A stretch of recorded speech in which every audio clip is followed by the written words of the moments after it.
Comment ça a commencé? Ça a démarré avec une phrase. Une phrase de Baudelaire. Ouais, tout a commencé avec cette phrase. Le plus beau coup que le diable n'ait jamais fait, c'est de faire croire qu'il n'existe pas. Quand j'ai entendu cette phrase, j'avais 8 ans comme ça, 8 9 ans. J'étais encore en primaire. À l'époque, on appelait les profs les maîtresses.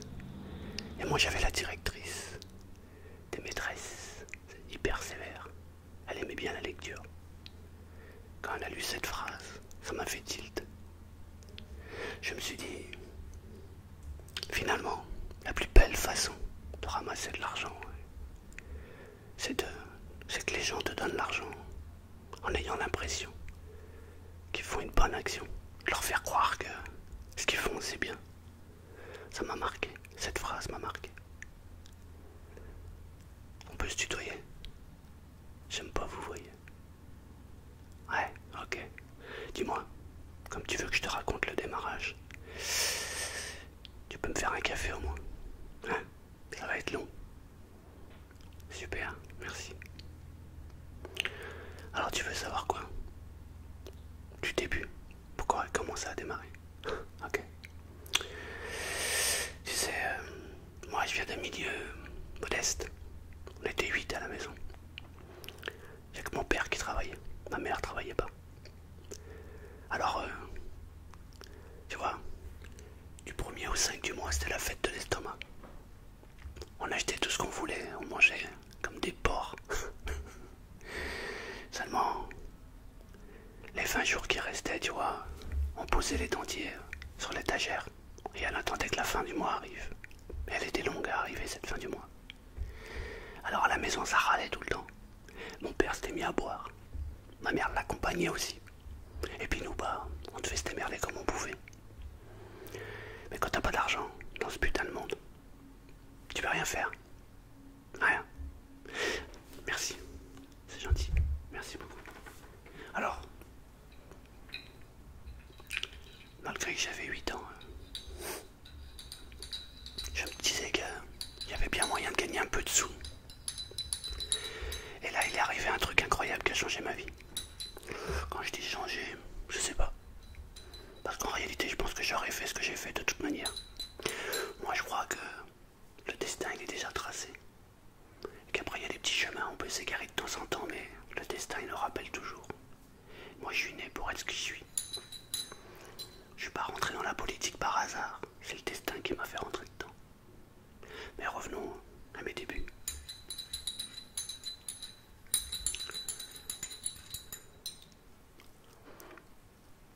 À l'école, en fin d'année, il y a toujours une tombola. Il y a toujours une fête, tu vois. On organise une fête, on amène les parents font des gâteaux. Et ça permet de ramasser de l'argent.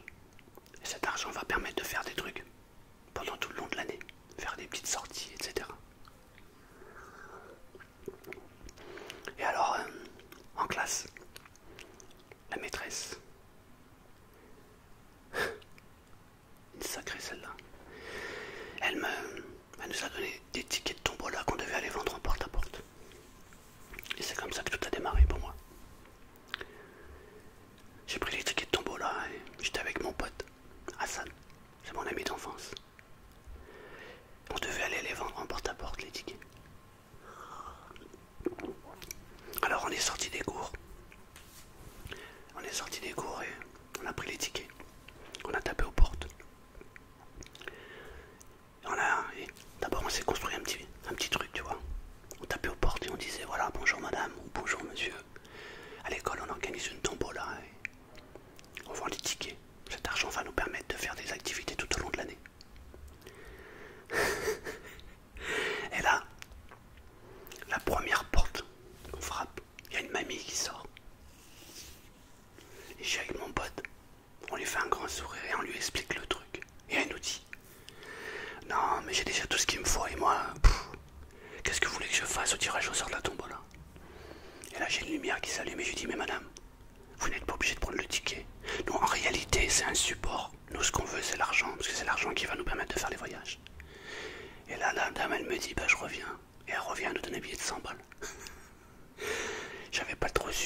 contre, on avait ramassé 700 balles chacun. Ouais. Et là, ça a été nos débuts. On a fait ça pendant 3 mois. 3 mois. On a fait ça mai, juin, et on a en 2 mois et demi, parce qu'on a fait ça jusqu'à mi-juillet. Jusqu'au jour où il y a des gens qui nous ont dit, mais je comprends pas, l'école elle est fermée, il n'y a plus de tombola. On avait vraiment épuisé le truc. Du coup, on a été obligé d'arrêter. Alors il a fallu qu'on trouve autre chose.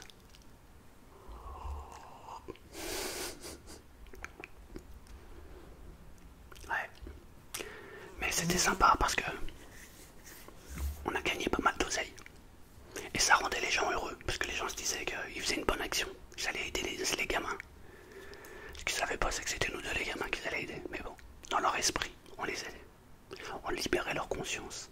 On leur donnait du plaisir. Et ça, j'ai adoré. Alors, comme les tambours là c'était fini, il fallait trouver autre chose. Pourquoi continuer? Parce que comme je te l'ai dit chez nous, on avait la fête de l'estomac, c'était du 1er au 5. Hein. C'était la paye du père. Après, il n'y avait plus de sous. Alors, comme il n'y avait plus d'argent, il fallait en trouver. Et moi, l'argent que je prenais, que je gagnais, je gardais toujours 10% et je filais tout le reste à mes parents. Je le mettais dans une enveloppe, je le mettais devant la porte. Tous les matins, quand ils s'ouvraient la porte, il y avait une enveloppe. Avec 500, 600, 700 balles. Ils comprenaient pas, ils se demandaient mais qu'est-ce qui leur arrive? Ça a duré 2 mois et demi, mon ami. Ils comprenaient pas. Ils disaient mais mince, qu'est-ce qui se passe? Pourquoi on a cet argent? Ils pensaient qu'ils avaient gagné au loto. J'ai jamais rien dit, je pouvais pas avouer que c'était moi qui leur ramenais l'argent. C'était pas possible. J'avais 8 ans.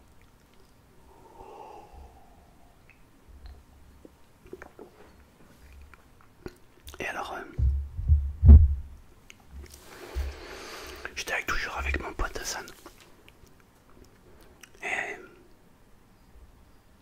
on passe devant des bâtiments. C'était un quartier qui était un petit peu plus loin que chez nous. Nous, on habitait un quartier qui s'appelait la Colombie. Et derrière, il y avait un autre quartier. Il y avait des bâtiments. Et là, on avait la mère d'un de nos potes qui avait des sacs remplis de courses. Alors, on va l'aider. On lui dit, est-ce qu'on peut vous aider, madame? Et de toute façon, on va aller voir Stéphane, il est là. Il nous dit, bon, il doit être à la maison. On dit, bah, on va aller le voir, on va vous aider. Et on prend chacun 2 sacs. Et du coup, elle prend un livre. Et elle avait un livre dans la main. Je lui dis, mais vous lisez, madame? Elle dit, oui, c'est bien le livre. Il faut lire. Je dis, ah ouais, c'est cool ça. Et on monte chez elle. On lui dépose ses sacs. Et quand elle ouvre la porte pour lui déposer les sacs, j'avais jamais été chez Stéphane. Il y avait une bibliothèque qui était remplie de livres. Ouais, j'avais jamais vu autant de livres. J'avais l'impression qu'il y en avait même plus qu'à la bibliothèque municipale. Et je lui dis, mais vous aimez beaucoup les livres alors? Et là, elle me dit, oh, j'adore ça. Elle me dit, mais tu devrais t'intéresser à la lecture. Et je lui dis, ouais, mais j'ai pas de livre, moi. Ça coûte trop cher, les livres. Et là, elle me dit, mais tiens, prends celui-ci, celui-ci, celui-ci, celui-ci. Et elle me donne 5 livres. Je lui dis merci. En fait, Stéphane, il était pas là, donc je me casse avec Hassan. Et je lui dis, oh, tu crois que je vais lire les livres? Et il éclate de rire, il me dit, ça m'étonnerait. Je lui dis, ouais. Je lui dis, par contre,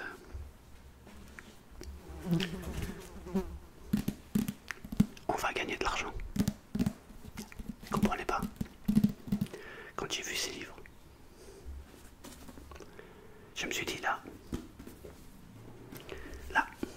j'ai trouvé un filon. On avait 5 livres. On descend du bâtiment et je lui dis, viens, on va faire quelque chose. On tape à la première porte de l'étage en dessous de chez Stéphane. Il y a une dame qui ouvre la porte. Bonjour madame. Bonjour, qu'est-ce qui se passe? Comme d'habitude, tu fais un gros sourire. Je lui dis, madame, voilà, on est en train de faire une activité avec le centre de loisirs. On est en train de récupérer les vieux livres que vous avez chez vous. Les livres que vous ne servez pas. Et on voudrait développer un rayon livre. Vous savez, pour aider les jeunes à prendre conscience que la vie est importante et les études c'est important. Oh, la dame elle se met à faire un gros sourire, elle dit, waouh, c'est une superbe idée. Vous voulez des livres? Je dis oui, n'importe quoi, n'importe quel domaine. Elle revient avec 10 petits livres. Elle nous donne un sac. On remplit les 10 livres plus les 5 livres qu'on avait, on se retrouve avec 15 livres. On va à la porte d'à côté, 2 livres. La porte d'à côté, 3 livres. La porte d'à côté, 2 livres. On se retrouve avec 2 gros sacs de livres.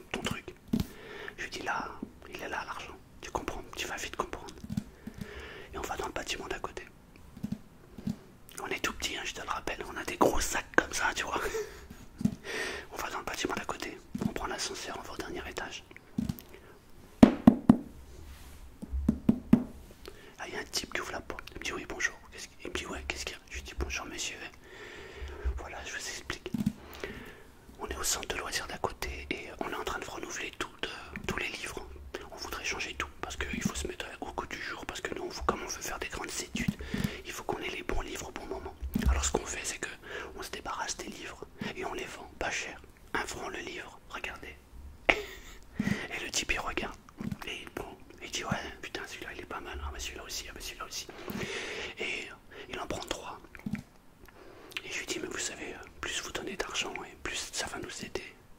Et il nous regarde et il nous dit, ouais, j'aime bien le principe. Et il nous file 10 balles. Voilà comment on a monté notre deuxième business. Ouais, ça c'était pas mal aussi.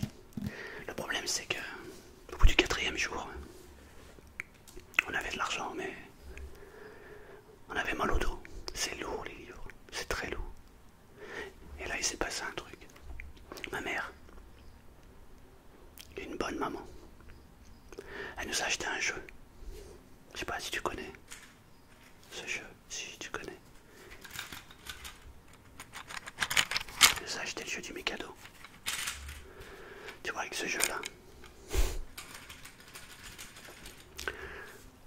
c'est plus léger que les livres.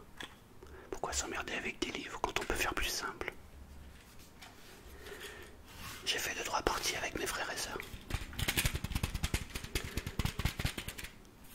Mais pour moi, il y avait une nouvelle opportunité. Je suis parti avec Hassan. On est parti dans la cité plus loin. Et je lui ai dit, on arrête les livres. C'est trop lourd, j'ai mal au dos. Ah, il était d'accord avec moi. Il en avait marre de se casser le dos. Je lui dis par contre, maintenant on va vendre ça. Il me dit, t'es malade, c'est du Mikado. Je dis oui, justement. Je lui dis, il n'y a pas besoin, les livres, c'est juste, il suffit de raconter la bonne histoire. Si tu racontes la bonne histoire, t'as pas besoin de t'embêter à porter des trucs lourds. Alors nous voilà partis avec la boîte de Mikado. Je sonne, tanin. Oui, bonjour. Bonjour madame. Vous savez ce que c'est? Elle me dit, bah oui, c'est une boîte de Mikado. Je dis, vous savez comment on y joue? Bah oui, on prend le tas, on le fait tomber puis on récupère. J'ai dit oui. Eh ben non madame. Vous savez à qui était cette boîte? Elle me dit, bah non, je sais pas. Je dis, elle est à Steven. Vous avez entendu parler de Steven? Non, c'est qui? Ah, vous avez pas entendu? Non. Steven, c'est mon copain qui habite à Sergilo. Et vous avez entendu l'histoire du train? Elle réfléchit. Non. Vous avez pas entendu l'histoire du train? Il y a quelqu'un qui est monté dessus là, qui a voulu, et qui est tombé, qui s'est électrocuté. Elle me dit oui, oui, j'en ai entendu parler. Moi aussi, mais je connaissais pas le gars qui s'est arrivé, mais je me suis servi de cette histoire. Je dis bah voilà, bah ça, c'était la boîte à Steven. Steven, il est à l'hôpital. Ils sont en train de lui remettre de la peau partout. Et on voudrait l'aider financièrement. Pour aider un peu sa famille, parce qu'il a beaucoup de soins et que ça va coûter beaucoup. Alors on veut pas vendre la boîte, parce que si on vend la boîte, par contre on voudrait vendre un souvenir. Un Mikado. Un seul. Vous donnez le prix que vous voulez. Mais ça va aider sa famille. À votre bon cœur, madame. Évidemment, vous n'êtes pas obligé de participer. Mais ça leur ferait tellement plaisir. Le premier Mikado que j'ai vendu, tu sais combien je l'ai vendu? La dame m'a donné 500 francs. Ouais, 500 balles pour un Mikado. C'est le plus beau coup que j'ai fait. Et on a continué comme ça toute l'après-midi. On a vendu tous les Mikado. On n'en avait plus.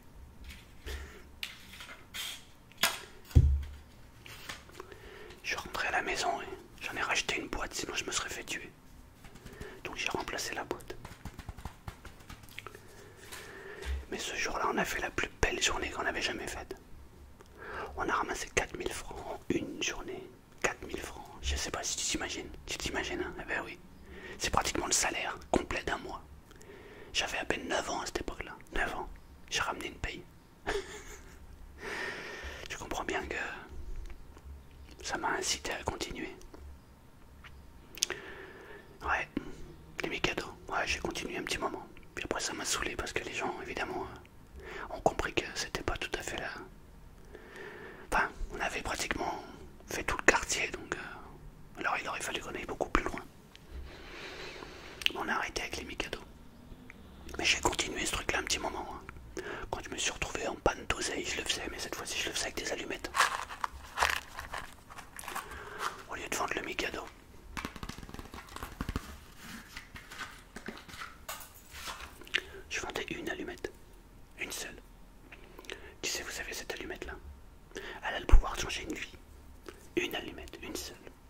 ça, vous pouvez allumer votre chaudière, vous pouvez allumer votre gazinière, vous pouvez allumer une cigarette. Mais vous savez ce que vous pouvez faire avec cette allumette-là?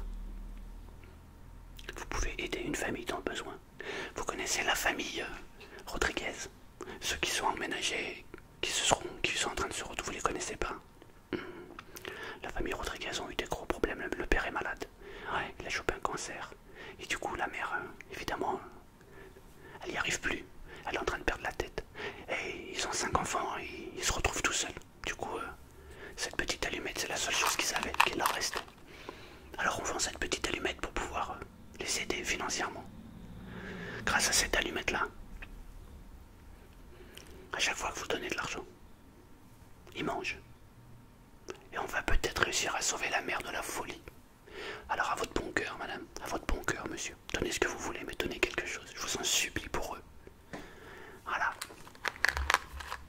J'en ai acheté des boîtes d'allumettes.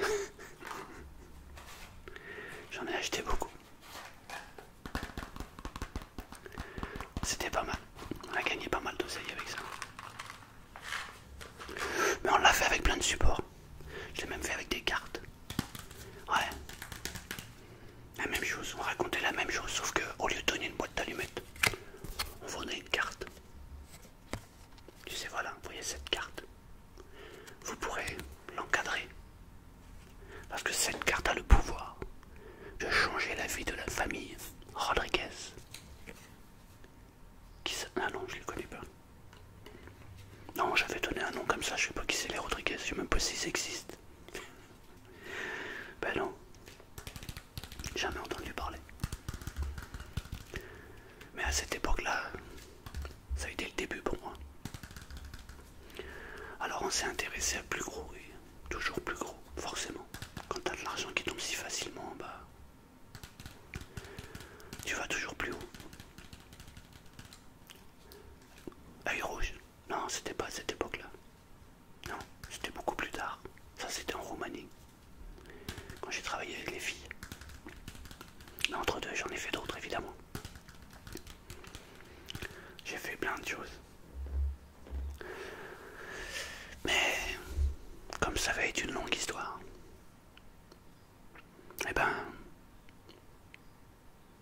on reviendra au fur et à mesure, parce que là, ça va être trop compliqué, trop long. Je te laisse déjà apprécier tout ce qui s'est passé aujourd'hui.